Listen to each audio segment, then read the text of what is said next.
Part two. So, as I was saying, just the way she just totally disregards the fact that Portia is somebody totally separate from her. Although she's her assistant, she tramples over how she feels and how she just wanted to enjoy herself in Italy, and that's just not something that's plausible because every time that she tries to socialize or just tries to go out of her room and eat, Tanya's there to mess her plans up and is crying. I mean, like true textbook narcissist when it comes to Tanya, and we're just barely scratching the surface. I mean, I forgot to mention in the first video that there's already the murder mystery, I guess you can say, and it starts like that for the first season too, where we're just kind of thrown into the mix of someone who has passed away. And I believe the first season it was just one person, but this second season there's several bodies, and everything kind of hints and points at somebody. Like you kind of have to figure it out. It's like a puzzle piece for 7 episodes. How long this season was to figure out who was it and by whom. Um, so we're introduced to these characters, and there's always a boat. The plane doesn't necessarily just leave them at the resort. There has to always be some form of boat. They did the same thing with the first season in Hawaii, and we get a taste of every character. And Tanya is just, again, like she's living her best life at the very peak of this yacht, boat, whatever, little small little rinky dinky boat, but nonetheless it carries all of these guests to the island resort where they're staying. And poor Portia is like somewhere in a corner with like 50 million bags because Miss Tanya can't travel light regardless where she goes. She already had issues with her mama. Then we find out later about her weirdo relationship with her father, which maybe explains her crappy behavior, but nonetheless. I know I'm dogging on her, but oh gosh, it was a pill to stomach. And at first, the first 2 episodes, I almost like nixed it. I said, I don't know if I can sit through all this. Yeah, I couldn't. But then the story picked up, and it was like, whoa! Like I was not expecting that. It was really, it really threw a wrench into whatever I was thinking, and it really was an interesting watch. We're also introduced to Harper Spiller, played by Aubrey Plaza. She's like a no nonsense lawyer who's very, yeah, she's on the tipping of elitist and a little bit of a snob. She is married to Will Sharp, played by Ethan Spiller. No, I'm sorry. Will Sharp is his real name, and Ethan Spiller is the character's name. And he, I believe he's a very successful, new to money, and I think it's like definitely in the Silicon Valley kind of wealth, and was always, put together, very smart guy, and they're meeting up with, I guess, what you can consider his rival, frenemy of Cameron Sullivan, played by Theo James. Also another big tycoon, investor in money, and these are well-to-do people. So we have this pairing of like these two couples, these two couplings, and he's married to Daphne Sullivan, and she's played by Megan Faye. And these are the ideal couple. I would say that Megan, no, I'm sorry, Daphne and Cameron are like Ken and Barbie.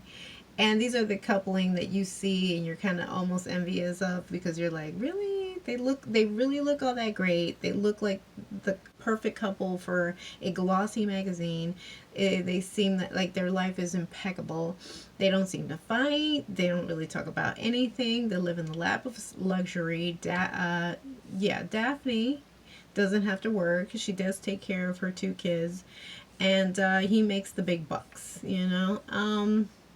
So that's the that's what we get when it comes to this coupling. But nonetheless, now Harper being maybe super judgmental, they always say this too. Like, if you know that there's kind of like cracks in certain things, even in your relationship, because remember, vacations are based on an escapism of your real life, and they're already bogged down with work and whatnot. But you always tend to pick and nitpick at other circumstances because of what's lacking in your current relationship. So I think she's a little judgmental. I think her husband, there's a moment when they're in the privacy of their own hotel room, and he points out that he feels like his wife feels threatened by Daphne and even Cameron, which is like, why do you have to, like, because she's like, what is all this like PDA and this excess of affection? Do they really feel that way? It's a front, must be a front, must be fake, feels phony. And she's just like makes it her mission, even though she should just be enjoying her time with her husband, nitpicking at these two and trying to dissect their relationship. um and they're like, but thank God we're not like that, and that's just like a human thing. People do that often when it comes to their own relationships, because they sometimes don't want to really view what's really there, like the problems that are there. And kudos to the, aside from the screenwriters for this show, but also all the things that they embed in every episode, even down to the intro of the show. There are hints of what you are to expect by every character. So the next time you rewatch it, because I really had to rewatch it and sit and digest what I was watching, things start painting itself. Like, you start really like, oh, okay, and you start realizing that there were hidden gems everywhere, little Easter eggs that they were literally implanting. And even in the intro, there are instances too. We have an inkling that somebody has died.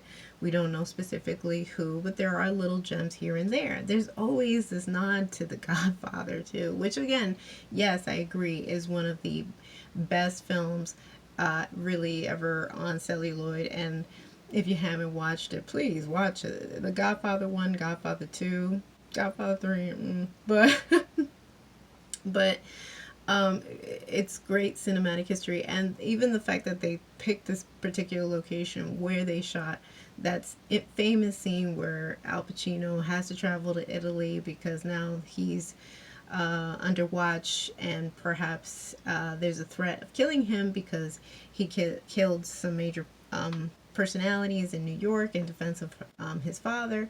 So he has to kind of escape. Again, back to the escapism. And there's a reference to how he marries some beautiful town woman from Italy, Sicily, and she meets her demise in a car. And there's just constant reminders of somebody might die. Who's it gonna be? So, and there's even sweatshirts of like even that particular scene, which I've never seen. I've never seen a sweatshirt, t-shirt of The Godfather and the scene where his wife blows up.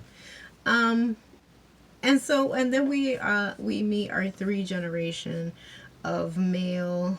I guess you could say male toxicity, but I don't really think so. I don't see it that way. We have the DeGrazio family.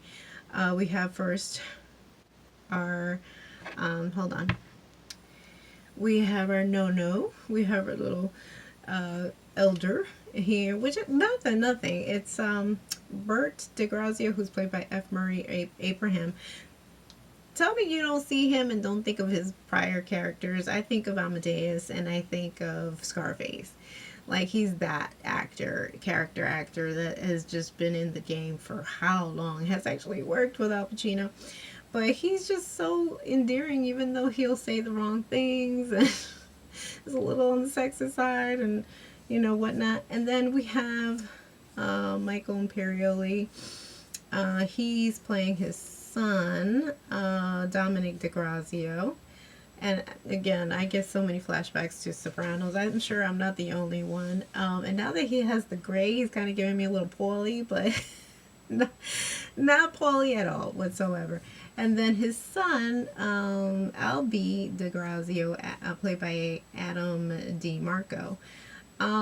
He's our, it's funny. It's kind of, we see three generations of, what it is to be a man, and their different stances on fidelity. And we see basically old school meet new school. How new school thinks that they know everything, right? He's part of the woke culture, and basically breaking it down to his grandpa and dad, who are known Lotharios, are known cheaters, major unfaithful men to their wives. And so, even the way they dissect the movie of The Godfather, and I believe Portia has joined them, Tany's assistant. Tany's having a meltdown in the hotel room because her husband has left. For the time being, he left for like 2 days, and she's already having a meltdown. That's how much of a basket case she is. But nonetheless, and needy as all hell. The way that Albie dissects it, and it does. He says all his he's very mindful of what he says. His P's and Q's. He dots his I's. Everything is just very socially acceptable. At the same time, though, you can't help but think, even though I think he's trying to impress Portia, and perhaps he may even think that because he's seen the downward spiral when it comes to his father being unfaithful and how that can break up a marriage and break up a family.